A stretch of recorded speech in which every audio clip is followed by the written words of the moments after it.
Welcome, Lacrosse fans and friends. We're excited that you are joining us today for the 2021 U.S. Lacrosse Convention this year that is virtual.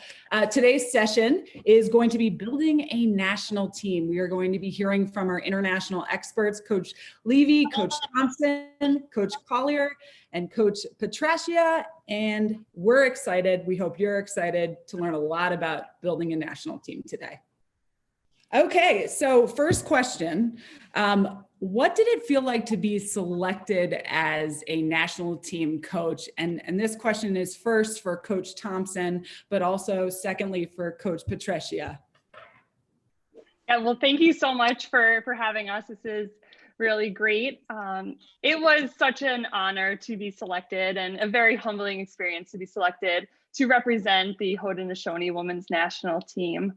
Lacrosse is the creator's game, and to help guide and support these strong women on their journey is really so exciting for me. These women inspire me every day as they continue to pave the way for themselves and for young girls who look up to them for more opportunities to play lacrosse at the high school, collegiate, and then hopefully that international level. And I learned so much about the Haudenosaunee people and the culture, and how lacrosse is so much more of it than just a game. It is a way to heal people. Yeah, that's totally right. Actually, for me, it was a big experience. My first time being a head coach in the national team.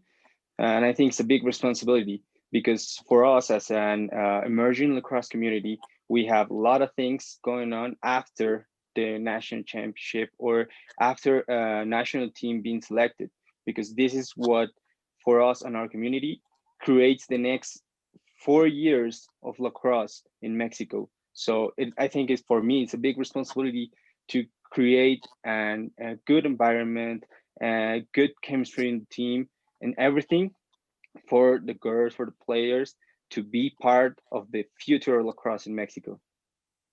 Awesome. We love that. You know, World Lacrosse represents 68 member nations and growing, and it's been so exciting to see the growth of this sport worldwide.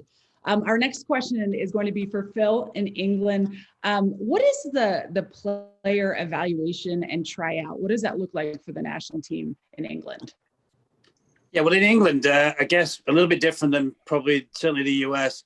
We try to, for the last few years, maintain a rolling program. And so we kind of have 2 windows a year where new players can put themselves forward or coaches can recommend people. And that would be January and September, kind of a window where you can come along to a squad weekend and try out. But we have an annual kind of program of fixtures competition. And so we need to have a team kind of always on the go. So we kind of maintain a squad of around 30, and every year people come and people go, retirers and new people move into the squad. So the tryout process, look, you have to be nominated. 2 things, you have to come through the system. We have an under-19 program, a U23s, and then the senior team. So you can come through the system, you get an automatic tryout more or less, or you can be recommended by a coach or invited, if you like, by one of the international coaches.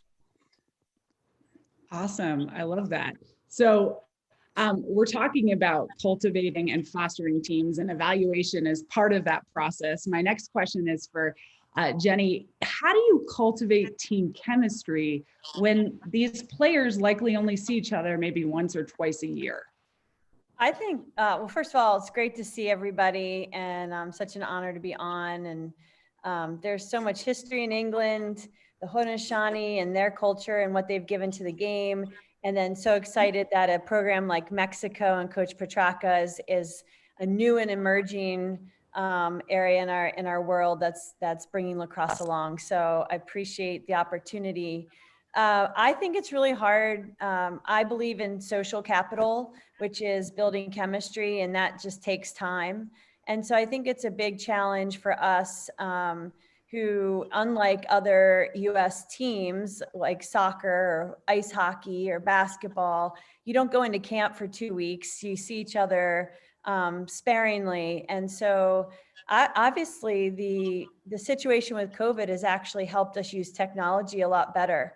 And so that has been a little bit more of a gift than I thought. I think we all felt pretty pigeonholed and not seeing people in person.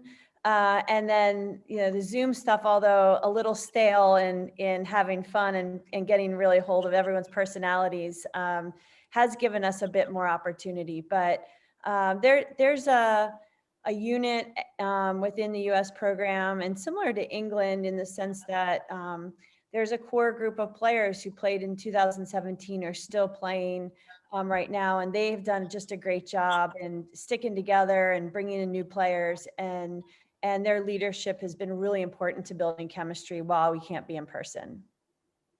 I love that. Yeah, here we are on Zoom again, right? I mean, Right, yeah. COVID has Yeah. set it up for all these virtual meetings and greetings. So the next question I'm going to ask is, what is important for players to understand about you as a coach? And this is for Coach Petrakas, but also for Coach Collier. Thank you. Well, my experience, I've been practicing a lot of different sports, but most of it is martial arts. I've been practicing a lot of martial arts. So what I always said to the players is come here as a white belt, which means stay humble, stay hungry, and try to be the best of you. And also try to learn something from your teammates. So that's the first thing I always say to a player, that always there's going to be someone that can teach you something. So you have to stay humble the whole time, in and off the field, on and off the field. I love that. Coach Yeah, Collier? I think what's important for them to understand about me as a coach, I think I kind of, at the level we're at, whilst you might be able to teach some individual players certain skills and aspects of the game, they're pretty much developed as players. So it's more about how do we bring them together as a team. And a bit like Jenny said earlier, it's, to me, the chemistry comes from being together, competing together, spending time together. It's kind of a shared journey, really. So they need to understand from me that I expect good. I want them to have fun. I want them to express themselves. Everyone has got to be committed to getting better, working harder, trying to find those marginal gains and see how they can improve. I'm a real believer, certainly in England, we don't get paid for playing the game. And so the players give a lot of time and effort of themselves, and they sacrifice things. If they're not enjoying it, then I don't think we're doing a good job as coaches. So I want the players to have fun. We take it seriously when it matters. We mix business with pleasure, but they've got to have the commitment and they've got to want to get better. I think that's the most important thing. I love that. Want to get better, and you got to keep it fun. So this question is for everyone, and feel free to jump in. Katie, I'll have you start off. But what is your coaching style and what is your coaching philosophy, and why?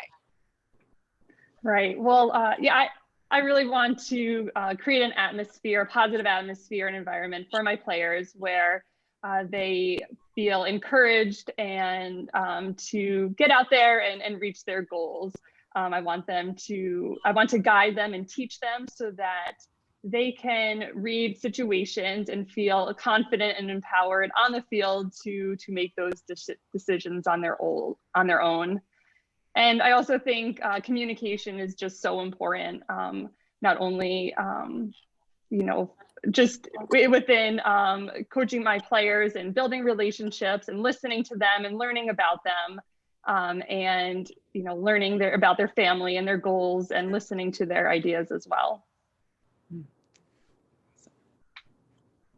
I'll just, I'm listening to everybody else. I'm in line with everybody, and it's pretty amazing, regardless of where we are in the world, that humble and hungry, learning from each other, relationships and communication, having fun and enjoying the process. And if it's not fun and players are, destroyed by the end of the weekend in spirit and in physicality, then what are we doing? So I'm on the same page as everybody else.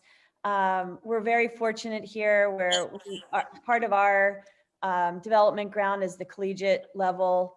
And so when we get our players in, we're looking for extraordinary skill. We have an opportunity with the growth of women's sports around the globe to inspire this next generation, and lacrosse is such a great vehicle for that. And the ability to have these little girls watch our players play and go, I want to be able to do that. I want to do what Kayla Trainer can do, or Michelle Tumalo, or I want to play defense like Mercer or Dowdy, or save a goal like Liz Hogan, or and I want to inspire, and so the relationships, the communication, humble, hungry, but have so much joy when you come out, and respect for the game, respect for your peers and the opponents and their challenges, because we're pretty fortunate in the US versus maybe some of the challenges that other countries have to get their teams together. And also empower women, empower and set vision and inspire our next generation, because we want this sport to grow internationally. And I feel that we're a big part of that. Awesome. That's a hard act to follow. So we talk about, coaching philosophy and how to really instill that in the next generation. And this question is for every coach here. How, and what do you look for in players that join your national team? Do you rank mental resilience high, or coachability, or is it all about skill? Really talk to us about what you're looking for. I think if I could just follow on from Jenny, I think you're looking for people with exceptional talent. They're kind of minimum standards. Depends which end of the scale you're at. If you're trying to compete for the gold medal at the world level, there's certain kind of minimum standards of athleticism, stick work, and so on that were required. But you're looking for individuals with that kind of flair, a little bit extra, maybe players who make other players better, bring them into the game. Their leadership, they bring others on, and they help others to be better. It's those kind of things that help to make a difference. In England, we're looking at, does that player bring something that could be world class? Can we help them to be the best player they can be? And will that help us on the international stage? I think it's difficult. We look at physical, athleticism, mental skills, skills like stick work and so on. And then lacrosse IQ, the playing of the game, field sense, those kinds of things I think are really important. Also, there's another thing that I can add to that, because we are looking for skilled players. We're looking for athleticism and everything.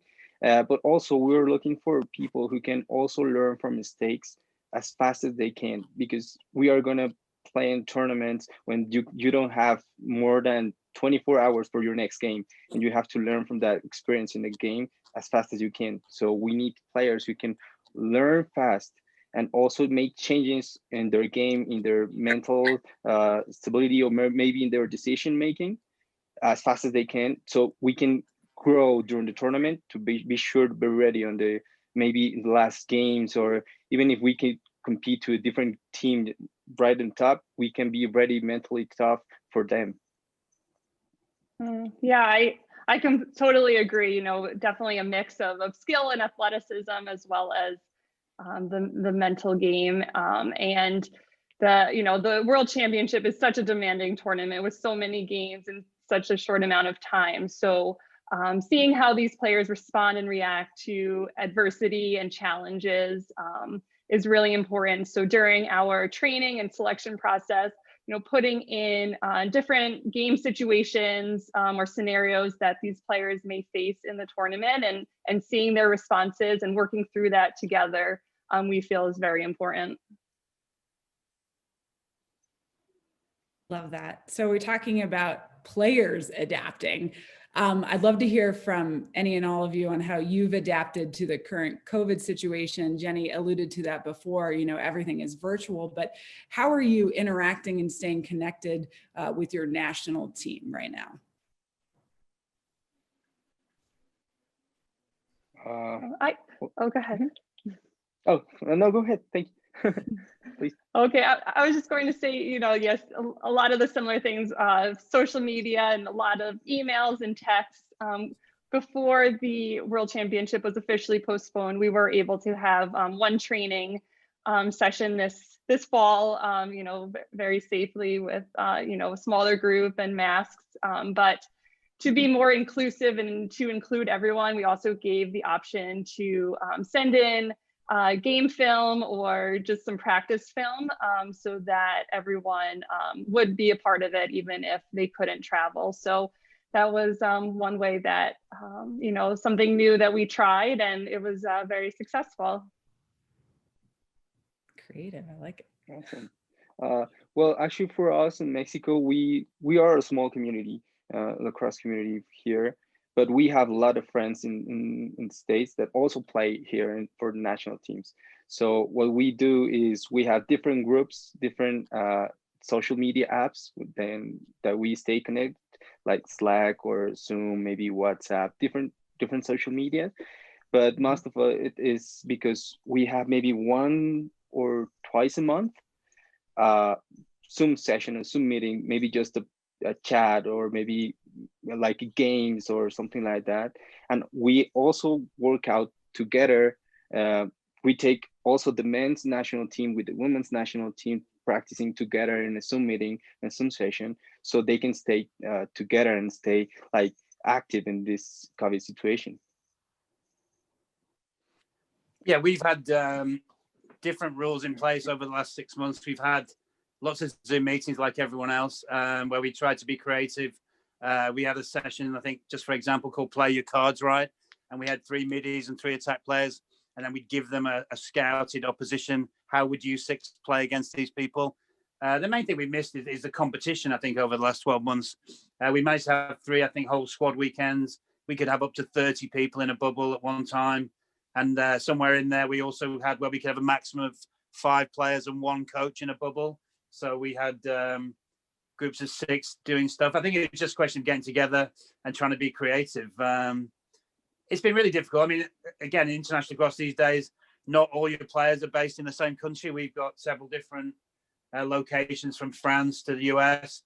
And the whole Zoom thing, as I think Jenny referred to earlier, has actually helped us come together more easily, more regularly. And it's something we'll continue, hopefully, beyond COVID, you know, to make sure everyone's involved. But it's been a challenge to try and be creative, challenges for the players, sharing lots of film, as we heard before. So I think as a coach, it's been a different challenge. And I think there's been some positives. We'd much rather been getting together face to face, but you've always got to try and take some learning out of every situation. I'll just wrap up that thought. We've done a lot of the same in the social media.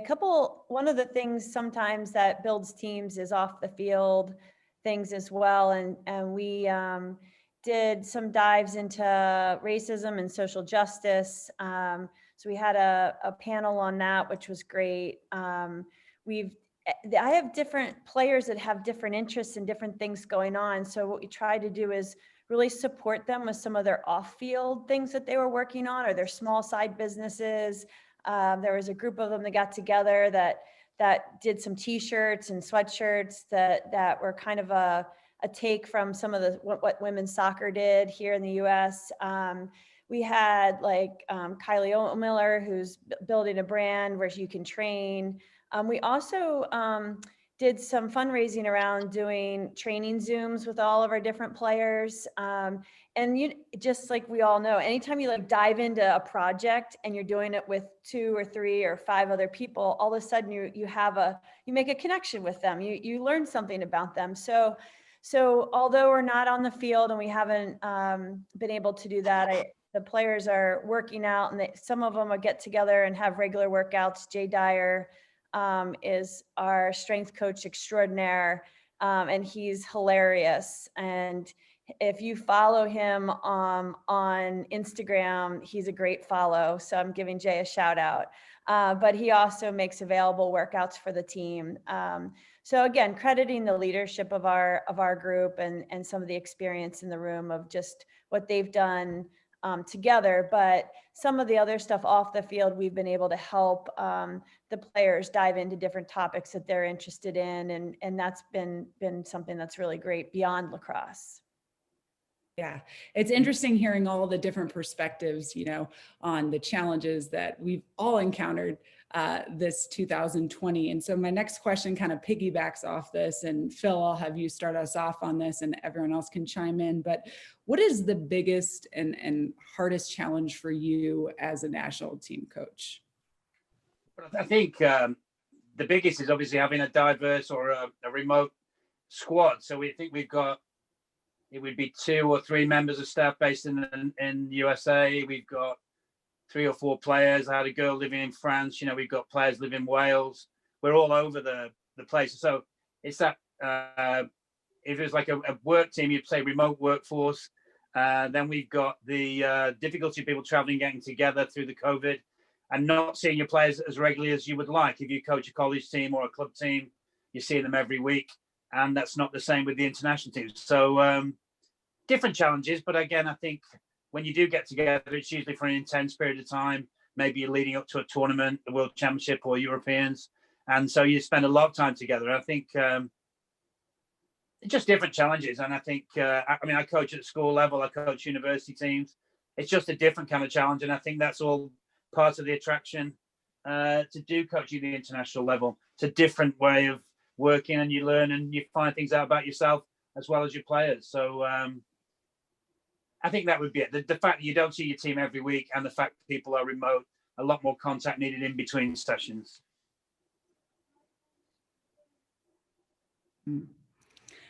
So off of that, and then Coach Sorry. Pat, I'll let you chime in Yeah. because I gotta go together. Talk to me about time management too, in addition to the challenges and hardships that come with sometimes being a national team coach, and how you sort of overcome those. Talk to me a little bit about time management. Sure. Well, actually, what we have is we create small groups here in our community in Mexico Lacrosse. We are facing a new administration, so we have a lot of changes. One of those changes is we created those groups who can work in different time zones and everything, because we have also people who lives in the States that has helping out here in Mexico to grow the game, to make sure that we have everything that we need to play lacrosse, because we don't have the equipment. We just started lacrosse a couple, maybe 11 years ago, I think. So make sure that we have the players, everything that we need. For the national championship, it's one of the biggest challenging. So what we do is those groups talk maybe 1 year ahead the championship, maybe 6 months before the first tryout, to make sure that we have everything ready. And it's an amazing group of people that we're working on and actually they're working really, really hard. I think that's why I'm still here, because without them, I won't be able to do everything by myself, because it's a lot of things that we have to take in mind, because we, as a small community, we don't have the support financially. So all the players have to pay themselves for the trip. So we have to look for all the resources, sponsorships, fundraising, everything, merchandising, everything that we have on our hands. We try it to make sure the players can go to that competition. Even if it's a national championship or maybe it's just a tournament in the US, we have to look for everything to help them out. And it's an amazing experience, because you face a rough situation with the players, because you see maybe an amazing athlete with amazing skills, mentally tough, really, really good athlete, and can actually be part of the national team and not be able to pay. So that's what is really heartbreaking for us. And we are trying to change that. And we are doing everything that we can on our hands to make it possible for them to play.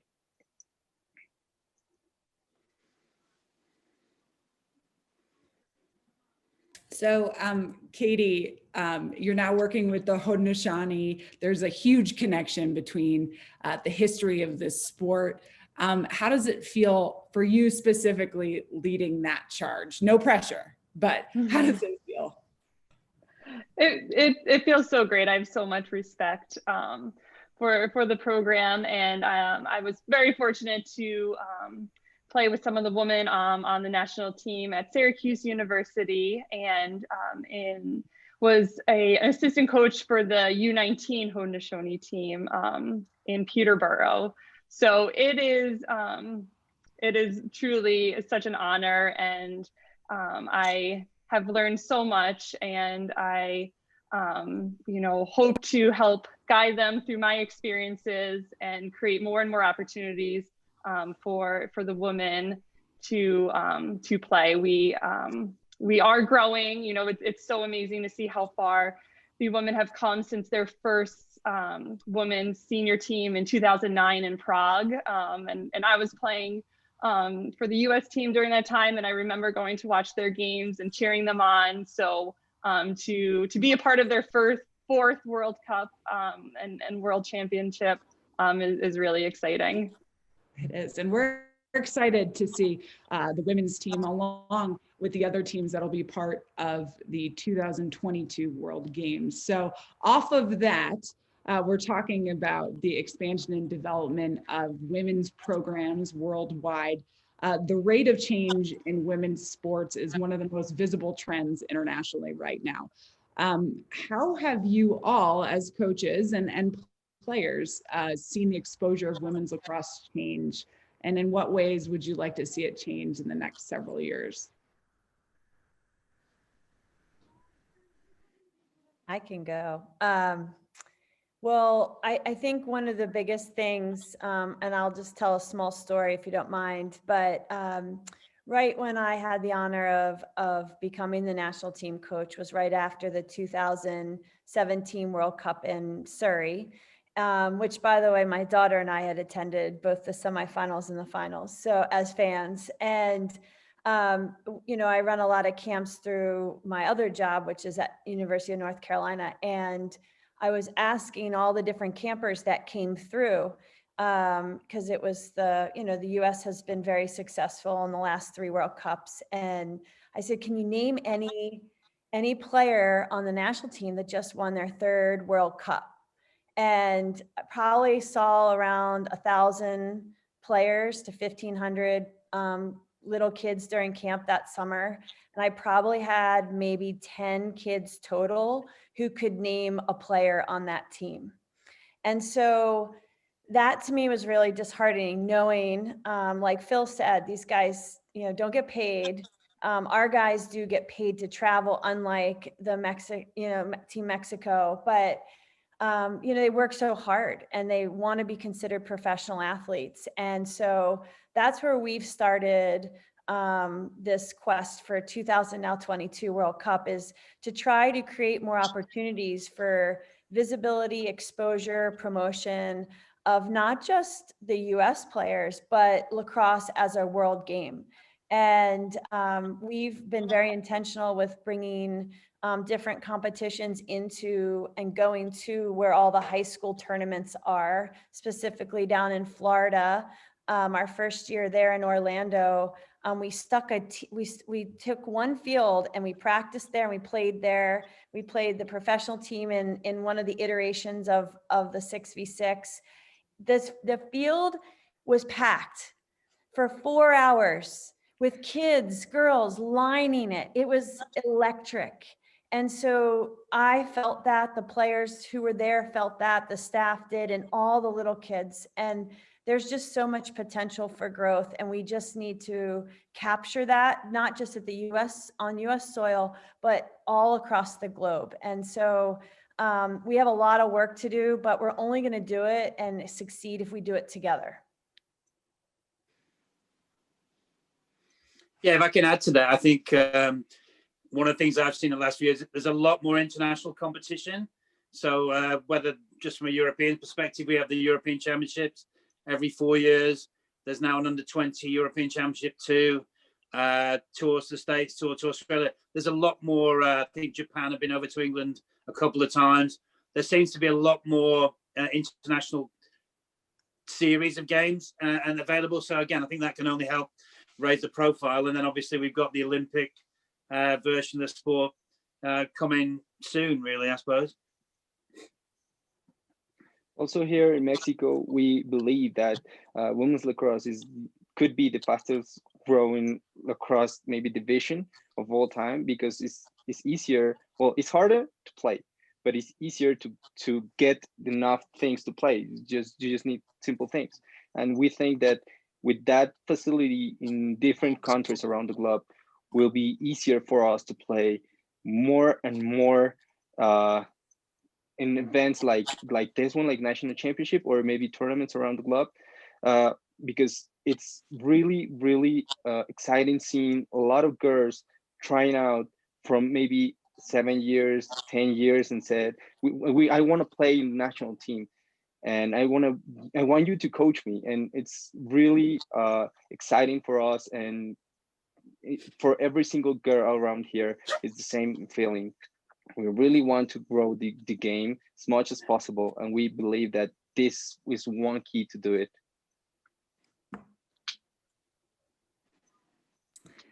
Yeah, you know, Jenny, you reminded me, I was on the field, was it last November or the year before, when sixes was played by a mix of Team USA versus the women's pro team. And I get goosebumps just kind of thinking about it, because there were like 5,000 little girls and coaches and club coaches watching this fast, exciting discipline of the sport. And what really, you know, got me emotional was talking to the players afterwards, because we're having conversations with a player from Australia and Canada and England. It wasn't just all Team USA, and to hear how excited they were about the growth of this sport really just inspires me in what I do. And you know, to see all those little girls look up to you national team coaches is huge. So off of that, we're talking about the 6v6, and Phil, you alluded to the Olympic aspirations and how those two tie in together.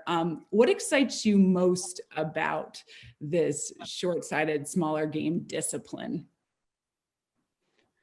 I think for me, the six-a-side game, it's something I've grown up playing as a male lacrosse player, as a training game, individual kind of one-day weekend tournament, six-a-side tournament. So very comfortable with the game. I know the rules have changed slightly, but the concepts, the speed is good.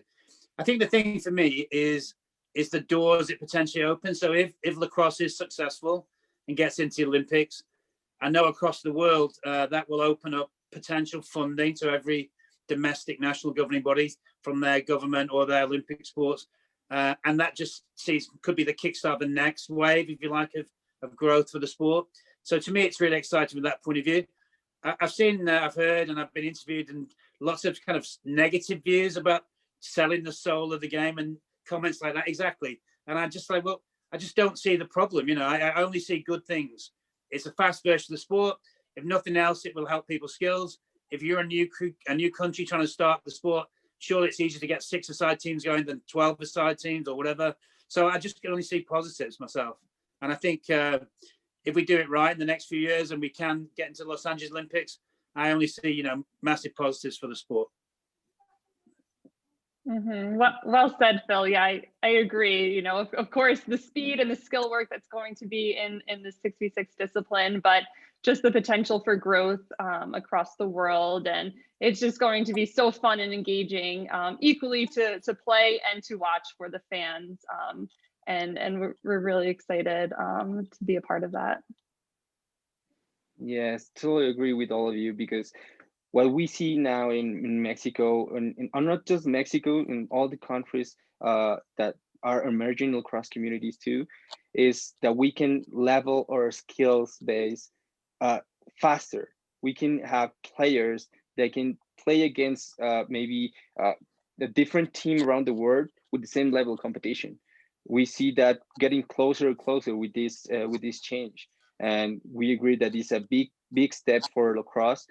And getting to Olympics will be like the biggest challenge for us, because it's not just exposure. We're gonna face now the responsibility for the next generations to come to make it better every time.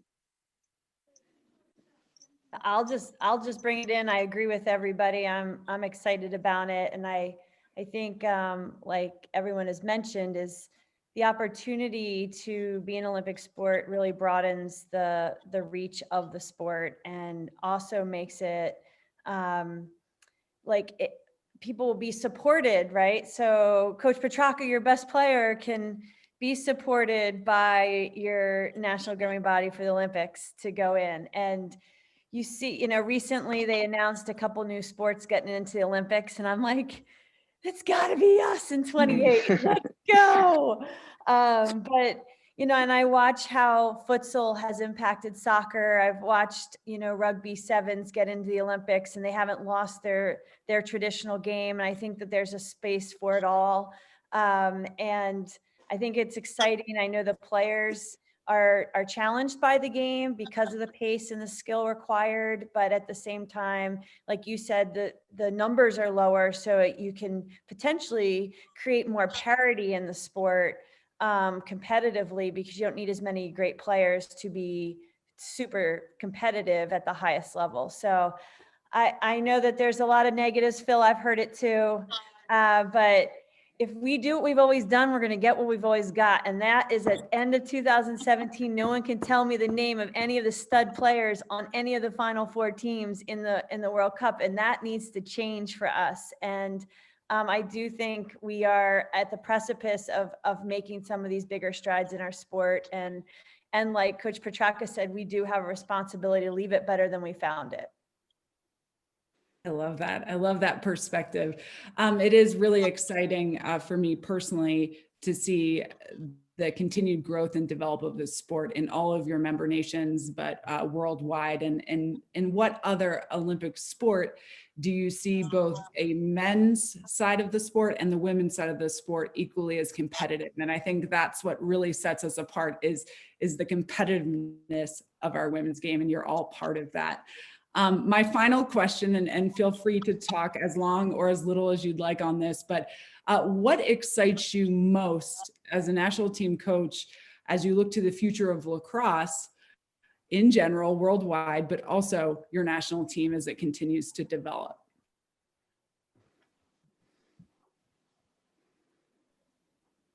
I could start with that. For me, it's seeing the players I'm coaching right now take the lead of the next team, a national team, next generation of coaches. That's what excites me most for me, because I'm doing this for them. I'm doing this for the next generation. So seeing them taking the next step, it's amazing. And seeing all the girls, all the team trying to be that part is even better.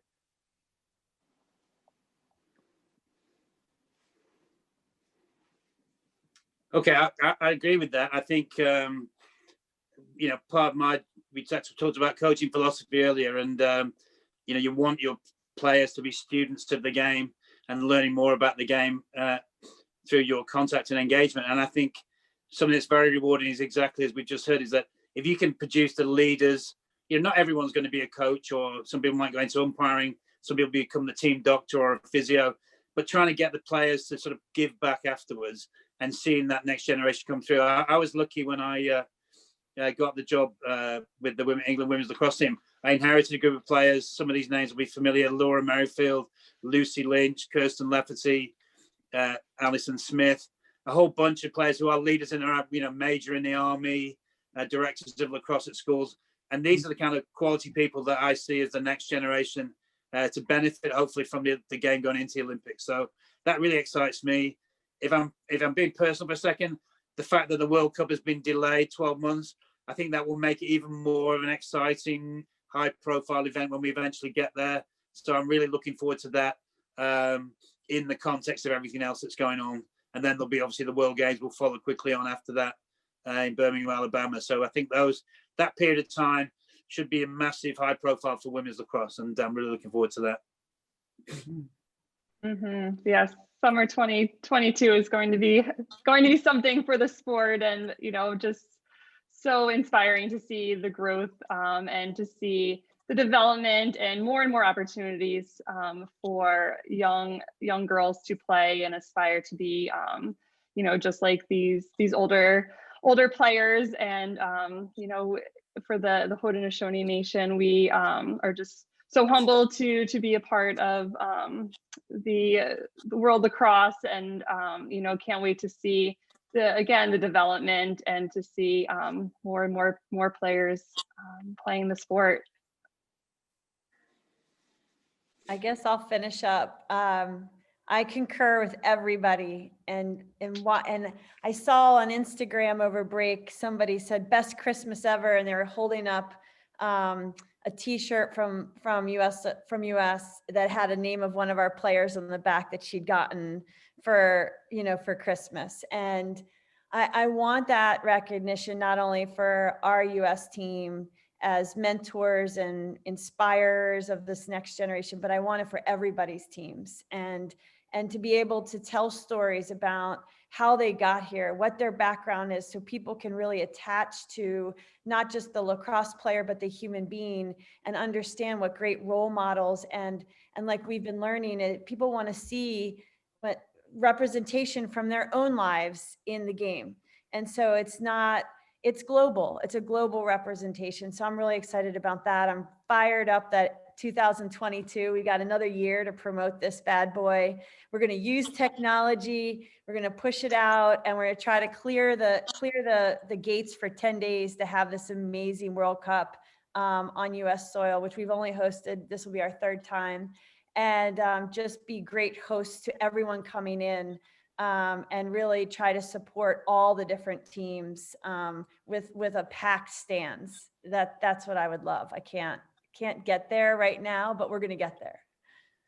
Oh yes, we're certainly going to get there. I want to thank all of you for joining us today in discussing building a national team. And to wrap all this up, I'm reminded of interviewing a Kenyan lacrosse player in 2019 who said, "I love this sport because I can be who I am on the field and be free."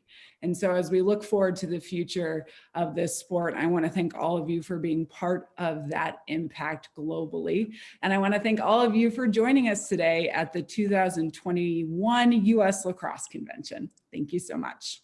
Thank you. Thank Thank you. you. Thank you.